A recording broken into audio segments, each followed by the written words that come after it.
Great minds discuss ideas. Average minds discuss events. Small minds discuss people. Creativity is the use of imagination or original ideas to create something new and valuable. In other words, one must look at its effect. If it is an idea, performance, or artifact that lacks both novelty and usefulness, it would be wrong to label it as creative.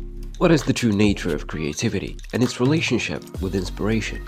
This alley has been dark for as long as anyone can remember. I am sure some scholars had some ideas, but the philosophical study of creativity had to rely on findings from psychology, neuroscience, and other cognitive sources to go beyond the standard definition of creativity, which isn't just about brand new hotshot products. It's also about the process that generates them. For one thing, the creative process needs to be performed by someone who is responsible for what they are doing. Real creativity is an expression of mechanism. For you to understand what I'm saying, I'm gonna have to introduce you to the phenomenology of insight. Creators from all domains, from the arts to sciences, commonly report that they weren't even focused on the relevant problem.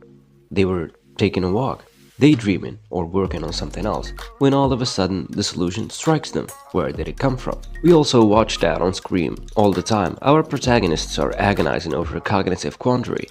The moment their attention is averted to something else, bam! A solution makes itself present in the mind. Some argue that it's divine help. You can of course create anything significant without conscious preparation. You can't just be walking one day and then boom, I have an idea on how to cure cancer, without you never having thought about it before. The Romanticists came up with their own conclusion that if a great work of art bursts forth, it was not a product of calm forethought, mere talent, or rational design, but of an overflow of flourishing psychic energies that operated below the level of conscious thought.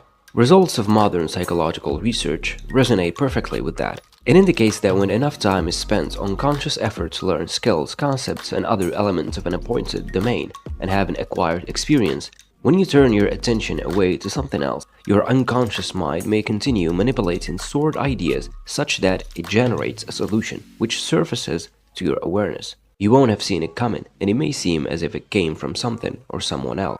And with this conclusion, I strongly believe that anyone can be creative. Are you having a hard time being creative? I dare you losers to open up a gym membership and see how many excuses you can come up with not to go.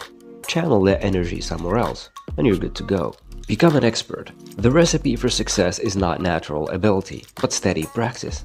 In fact, research suggests that being world-class at anything requires at least 10,000 hours of practice.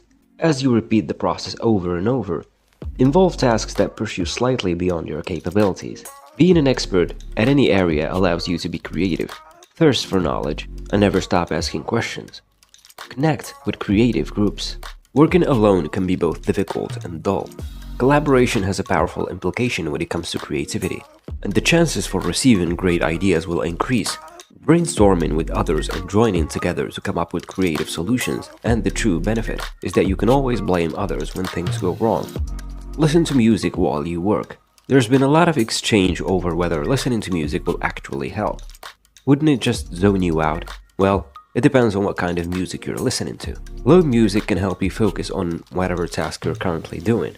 It can also put you in a better mood, and it can even calm your nerves if you're anxious.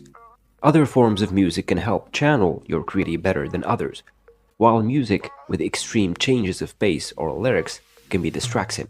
Experiment and see what works for you. Personally, conformity is the enemy of creativity. Maintain your individuality as a creator, always keeping in mind that as soon as you start doing as you are told and following the rules, you stop being truly creative. Now let's turn that frown upside down. Some people call their mistakes happy accidents. Be creative, give them cute little names like Nathan, Thomas, or Nelly. You have to admire Elon Musk's unparalleled creativity. I mean, sending people to Mars. No serial killer thought of that one before. Trump inspires creativity into a lot of people by proving that 50 or less IQ is enough to run a country. There is nothing new under the sun. We've all experienced these dry, frustrating moments. We want new ideas, but we can't seem to come up with anything excellent. That's when we glance across at our fellow creative types and wonder why we aren't as good. Oh chill, it's not like we're gonna get out of life alive.